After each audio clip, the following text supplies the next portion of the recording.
Chapter 19, Section 2. And we're going to be looking at economic activity. Kind of the big idea here is that since we are a market-based economy, that's based on voluntary exchange. In fact, none of the things in the jobs that you described are required. I mean, I could choose to do my own landscaping, and I do now. I could choose to make the food for my own wedding, which I didn't, and I'm thankful for. I could choose to just make my kids take care of me in my old age, and who knows, maybe that's going to be my only option, or I may have to decline health care because I can't afford it someday. All of these are based on voluntary exchange. Even photos, I may just choose to never have photos printed again because I can't afford it. Don't know. So what does that mean in the larger context? So some terms that we'll look at. Number one, market. Specialization, division of labor, economic interdependence, product market, productivity, all these things are elements of the larger economy that we need to understand so that we can figure out why we're able to have the jobs that we are. Okay, so some academic terms you'll see, like consume, we are consumers in that we purchase things. All of those jobs you just described are in a sector of the economy. In fact, all of your jobs are within the private sector. And then finally, input. Now, 5 of you said you currently have jobs. Earning money, I guess, is the primary motivator that gets you up. You know, this morning, 6:30, hurt waking up. I didn't want to get up, but I had to because I got to earn a living. Spring break was amazing, not having to wake up. And like you guys, I probably slept a lot. And that's wonderful, but it's not sustainable. At the end of the day, we all got to go to work. And so, how does that work? Well, number one, resources. I got to work because I need resources. That is, goods and services. My car's old. It has 230,000 miles on it. It breaks down a lot. I have to go get it worked on a lot. Someday I'd love a new car. That would be a good. And this is really in a circular motion. You see, I'll pay North Main Automotive to change my oil sometime this week because I don't like messing with it anymore now that I don't have to.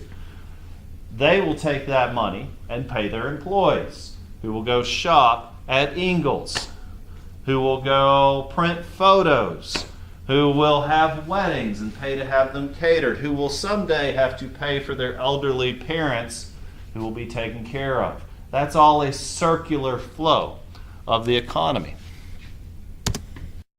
So, this is all based around a market. And a market is the free and willing exchange of goods and services between buyers and sellers. You see, I want a new car someday. Hopefully not for another 5 years, but someday I will need or want a new car. And I will probably buy a used one. No more new cars for me. It was nice, but also really expensive. So I'm going to find somewhere or someone who has a car that I'm interested in for a fair price. We will negotiate on a price and we will settle, and I will offer them money. That money is the monetary equivalent of my time. That money represents my sweat and labor, which I will then trade for a car. I don't have to. I could ride my bike to school. That's an option. They don't have to sell it to me. They can say no. And that's all around a free market. Now, markets operate in a circular motion between different sectors of the economy. And a sector means a segment or a distinct part. I work in the public sector, meaning that your tax dollars help support my income. When you filled up with gas over the break, when you bought groceries, when your parents paid their state income tax, when they paid part of their federal income tax, a little tiny piece of that goes to fund my salary. So that's a circular part of the economy, meaning that my sector serves you and you pay for that service. Now, what types of sectors are there? There are the consumers. I work and I consume. We went out to eat at 12 Bones over the break. Oh man, if you like ribs, you got to go to 12 Bones. We went there, got a full rack of ribs, ate it all, made myself sick, but it was amazing. And that was a service that I consumed. And now, I'm starting to look like my wife. Well, yeah. Meanwhile, as a consumer, I spent part of my income at 12 Bones, and it was amazing. Well, this means that I engaged in a factor market, a market where productive resources are bought and sold. You see, 12 Bones is also a consumer. They've got to buy the ribs. They don't just have a slaughterhouse out back. That would be icky. I'd be a little creeped out if I had to see the pig that I was going to eat. I feel better about it knowing that it's just a place I go to get in line and then they bring me the food. So they're a consumer. They buy their ribs. They also buy lots of things. They have to buy the electricity to keep the place on. They have to buy the services to keep the place employed. They even have to buy all the other goods, potatoes, and whatever they make for their food. So that is wages, salaries, tips, rent, and interest all fall into the consumer sector. Next, there is the business sector. The business sector sells goods and services also in product markets. And once more, product markets are a market where producers offer goods and services for sale. So I work for the public sector as an employee. I'm paid in wages, salaries, and tips. And then I use that money to go to 12 Bones, a product market, which is part of the business sector. Now, that means I, as a consumer, am helping 12 Bones to stay in business. If everybody decides they don't like ribs, 12 Bones goes out of business. They are an entrepreneur, meaning they're taking a risk. Hopefully they're doing well, everybody seems to like them, so they seem to be doing fine. But if people stop liking them, they will go out of business. They will declare bankruptcy. And that's going to hurt those people financially. They are taking a personal risk keeping that business open. And they rely on consumer payments. So the business sector is smaller than the consumer sector. And that makes sense. If you had one business for every human in the Asheville area, that's not sustainable. Your business, Alan's landscaping business, relies on more than one customer. If he only has one customer, that person better pay really well if they're going to keep him employed. But ideally, businesses need more than one customer to have a market and be sustainable. So they are always going to be smaller than the consumer sector. Next is the government sector. This means federal, state, local. Again, I'm a part of the government sector. Representative Henson is a part of the government sector. The government is actually a very large purchaser of products. And they're also a rather large recipient of revenue, that is taxes.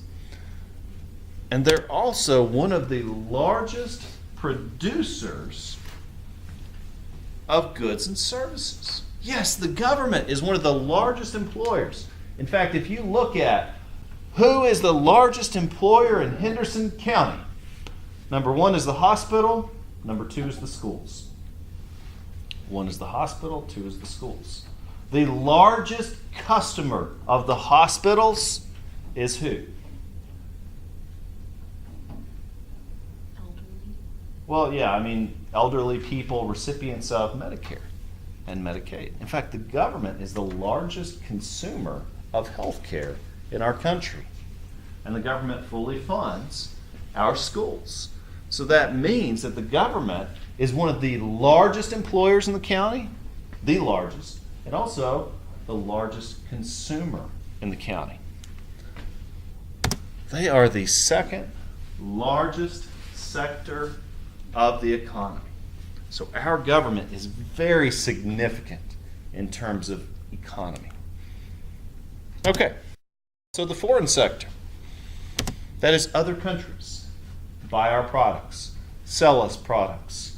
Most of what we're wearing and what we brought with us today probably came from the foreign sector. Ideally, there is a balance. This is called the theory of mercantilism, that there should be an ideal balance between the amount of goods and services that we sell to other countries and the amount of goods and services that we buy from other countries. Ultimately, the foreign sector is a small portion of our GDP, although it is very significant. And so next, we're going to be looking at economic growth. How does an economy grow? If we've had 9 years of economic growth, and that's a very good thing, what does that mean? How does this growth actually happen? So, economic growth occurs when the total output of goods and services increases. That means more Starbucks. That means more Walmart photo centers. More 12 bones, yay. More. And it has to continue to grow over time for the economy to actually produce growth. That's called productivity. Now, productivity is the degree to which resources are being effectively used to produce goods and services. Because here's the thing. If a second Walmart opened up in Flat Rock, that might not make a lot of sense. Because there's a huge Walmart superstore just 10 minutes from here, maybe 15 with traffic. So it might not make good economic sense to open up another Walmart. It would be counterproductive. Ergo, they would open, they would hire all these people, it wouldn't make any money, it would shut down, they would fire all those people, Walmart would lose millions. That's bad. That would be bad for the economy as a whole. And so it's good for Walmart to just have the one place, and it's good for the economy as a whole because they're operating at maximum productivity. So, productivity rises when output goes up and input stays the same. Or, if output stays the same and input goes down. Meaning that if Walmart opens up a new place and does great, that's an increase in output, but that would also be an increase in input because they would have to spend millions of dollars to open another Walmart. So productivity would go up if that Walmart suddenly sees an increase in sales without having to open a new location. It's a win-win. You know, for example, if I have 30 Chromebooks for sale for $100, $100, 30 Chromebooks, $100 each. If I sell 10 of those in 1 hour, that's my income. I've sold 10 in 1 hour. That's not too bad. $1,000 an hour. You said they only cost me $50, so I've made $500 in the past hour. Well, here's the beauty. Productivity goes up if I can sell an additional 10 units. That means without any extra work, I have increased my profits by 100%. I have now made a net income of $1,000 instead of just $500. Because say I can get them easy. It's just a matter of ordering them, shipping them, unboxing them, and selling them. So I'm selling you Chromebooks, $100 a piece. I sell 100 in an hour. I have now increased my productivity 1,000%.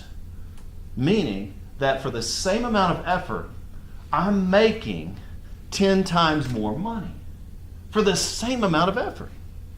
That means if I could work 3 jobs in an 8-hour period, I can increase my income 3-fold without having to increase my labor. That's called productivity. And it's good for my bottom line. It's also good for the economy.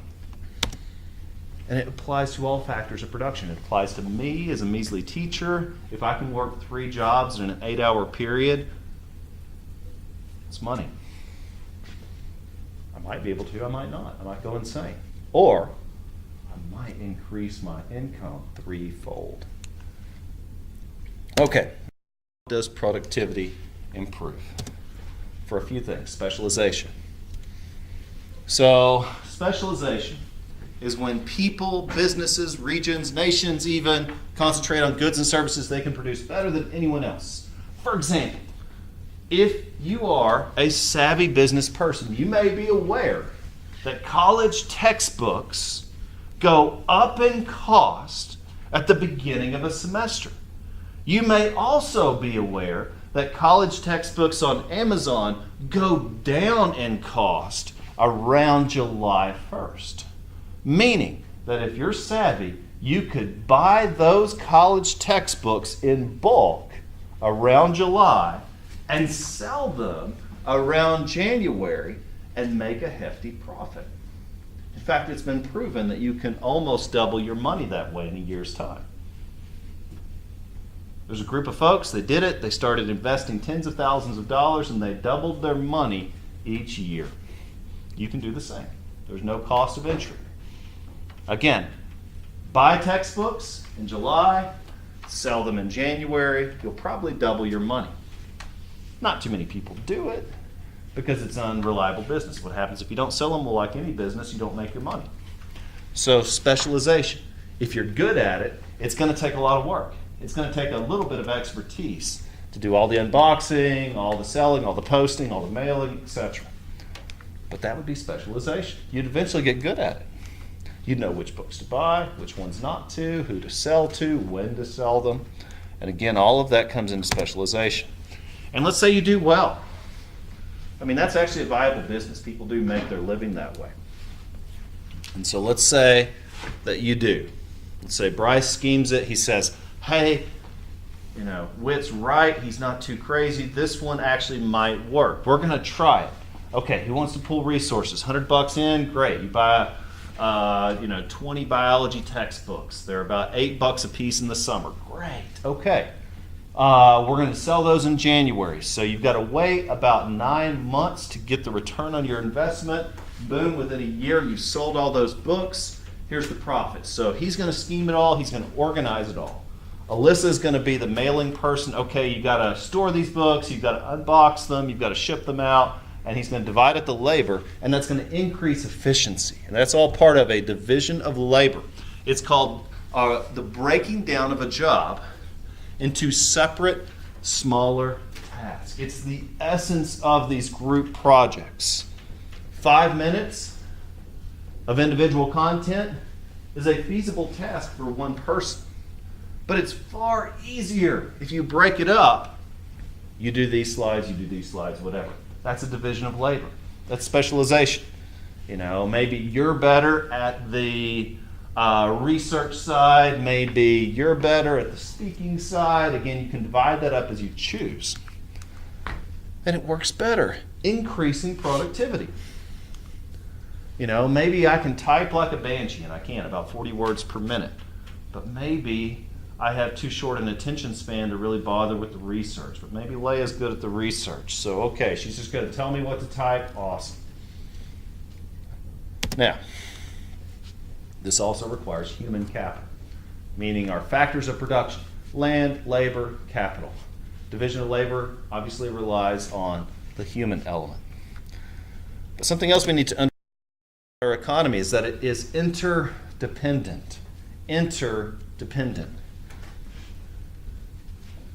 That means that we rely on one another. We do. We rely on one another. So,